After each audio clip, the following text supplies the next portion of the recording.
Ladies and gentlemen, very good morning to you. Let's carry on the series what we started last week, educational initiative to understand the markets, to understand the economy, and to precisely find out what is happening कि economy shrink हो रहा है मगर market bubble की तरफ बढ़ रहा है. क्या ये वास्तव में बबल है? क्या ये फट सकता है? क्या हमें अपने निवेश को बाहर निकाल लेना चाहिए या और पैसे डालना चाहिए? इन्हीं सारे सवालों का हम जवाब खोजना चाह रहे थे. अगर आपने मेरे पहले के 4 वीडियो नहीं देखे हैं, you need to first see those videos, then will carry on with this video. तो अब मेरा जो लास्ट वीडियो था उसमें I just tried to bring a spiritual analogy between our consumer behaviour, investor behaviour and the markets and the economy. और उस video में आपसे ये बताया था कि there are 3 governing factors which drive the economy and markets. और वो गवर्निंग फैक्टर्स होते हैं फंडामेंटल्स, लिक्विडिटी और सेंटिमेंट्स.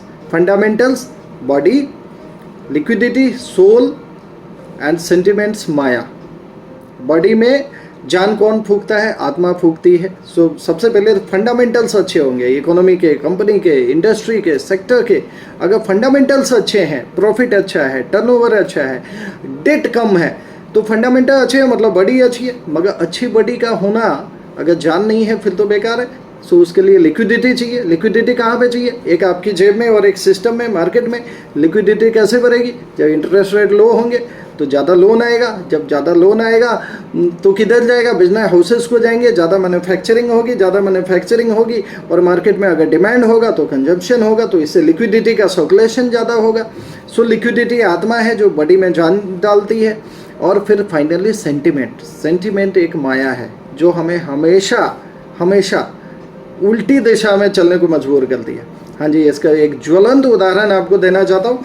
पिछले हफ्ते last week there is a stock which is listed on American stock exchange. जैसे इंडिया में सेंसेक्स है, अमेरिका में नैस्डैक है. नैस्डैक पे there is a stock by the name AMC. ये AMC का मूवी थिएटर जैसे हमारे यहाँ PVRs और बिग सिनेमाज वगैरह है, वहाँ US में AMC करके मूवी थिएटर का स्टॉक है.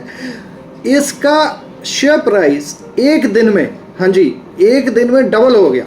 $31 से $65 पे पहुंच गया. मतलब around it was $34 and it went to 65.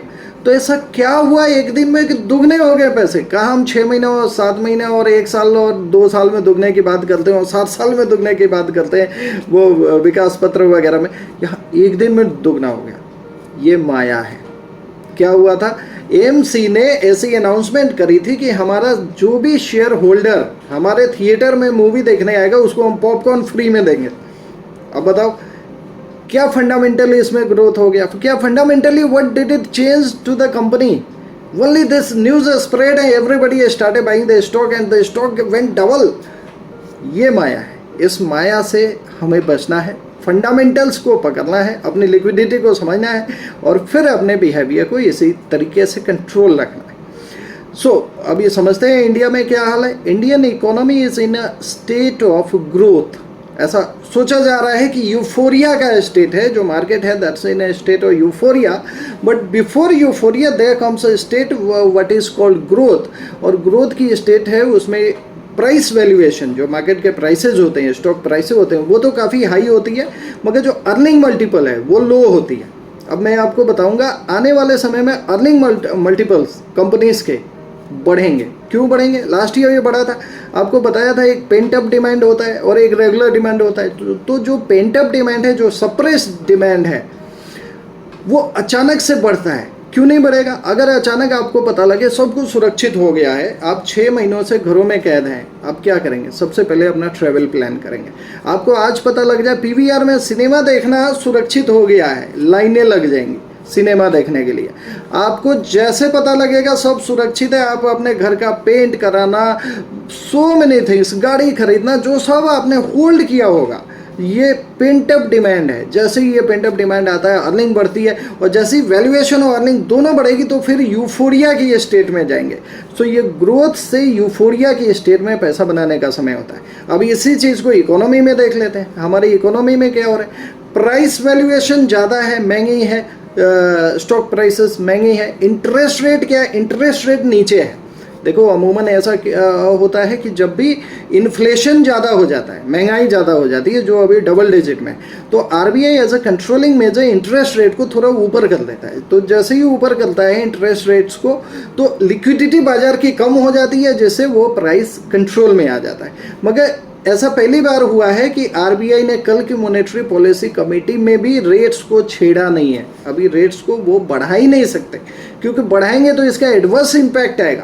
I will share this topic in detail in my forthcoming video. तो जब इंटरेस्ट रेट लो हो और प्राइसेस जब हाई हो, तो उसको हम बोलते हैं अब फेज ऑफ बूम। अब बूम से पीक का फेज आता है। पीक का फेज कब आएगा? जब एक दिन ऐसा आएगा जब रिजर्व बैंक ऑफ इंडिया में slightly Titan the interest rate, थोड़ा उसको ऊपर बढ़ाएगा। जैसे ही ऊपर बढ़ाएगा, मार्केट की लिक्विडिटी को सक करने के लिए बढ़ाएगा, तो it will go from boom phase to peak phase.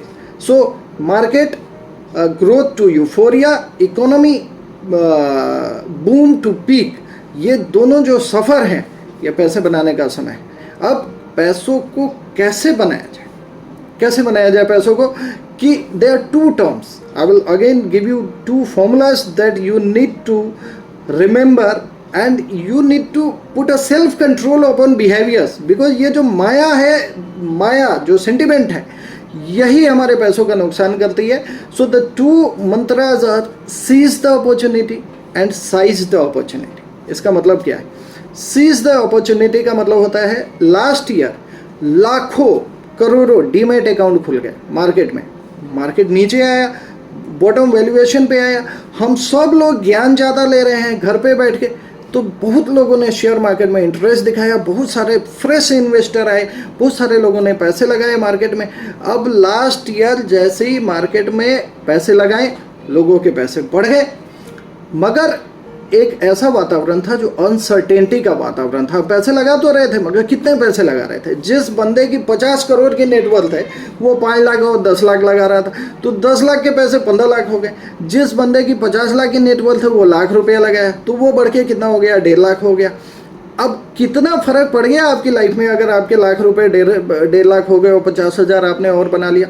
अगर आपने उसी समय 1 करोड़ लगा के 1.5 करोड़ बना लिया होता, तो 50 लाख बनते थे। So this is called sizing the opportunity. You seize the opportunity, but you couldn't size the opportunity. क्योंकि एक uncertain phase में you get unnerved, you don't know कि आगे आने वाला कैसा समय है, एक अनिश्चितता के माहौल में। और हम हमेशा जब भी अपॉर्चुनिटी मिली है मार्केट की, हर बंदा, एक आम आदमी फेल हो जाता है इन साइजिंग द अपॉर्चुनिटी। तो ऐसा क्या किया जाए? ऐसे कौन से प्रोडक्ट्स हैं जो हमें हेल्प करेंगे? ऐसा क्या राइट बिहेवियर होना चाहिए हमारा ऐसे मार्केट फ्लक्चुएशंस के टाइम में, so that we not only seize the opportunity, we also size the opportunity. देखेंगे कल के वीडियो में, जो कल मैं इसी समय फ्लोट करूंगा। Do give me your feedbacks. My number is 9910207034। मुझे जो बताइए आपको वीडियो कैसा लगा, आपका कंटेंट कैसा लगा। Meet you tomorrow, bye bye.